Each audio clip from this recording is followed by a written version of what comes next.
L'accord sur le plafonnement des prix du pétrole russe ne va pas assez loin selon Volodymyr Zelensky. Moscou menace de ne plus livrer de pétrole au pays qui adopte la mesure.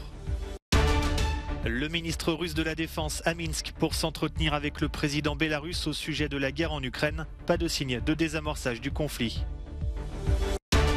En Ukraine, l'électricité se fait rare et pousse les habitants à s'adapter. Une vie plongée dans le noir qui pourrait continuer encore plusieurs mois. La Russie a critiqué ce samedi le plafonnement des prix de son pétrole transporté par voie maritime que l'UE, le G7 et l'Australie ont prévu de mettre en place dans les prochains jours.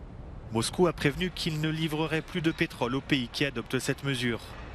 De son côté, le président ukrainien Volodymyr Zelensky estime que l'accord ne va pas assez loin.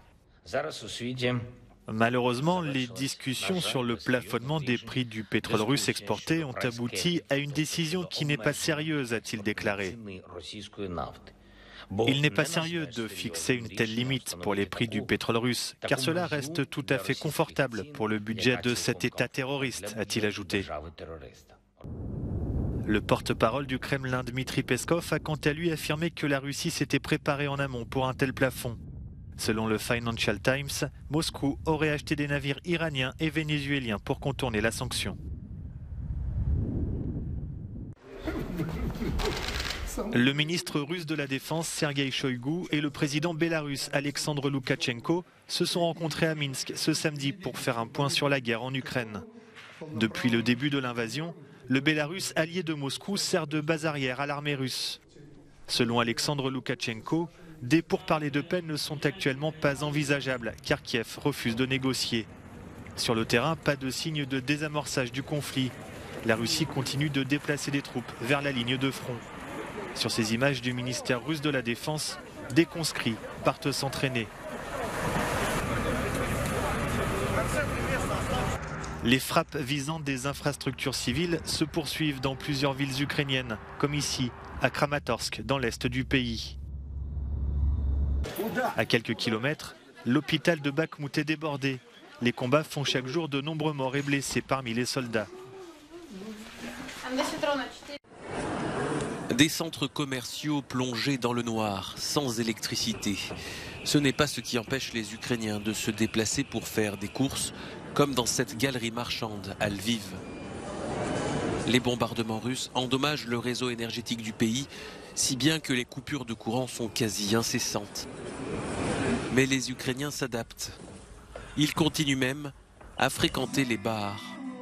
Les bougies donnent au lieu une atmosphère cosy, propice aux concerts intimistes. L'un des serveurs de ce bar de Lviv explique que les gens sont bienveillants et échangent beaucoup plus autour d'une bougie. Les attaques de Moscou contre les infrastructures de base devraient continuer. Vladimir Poutine lui-même a justifié ces bombardements visant à saper le moral de la population qui subit la guerre depuis le 24 février dernier.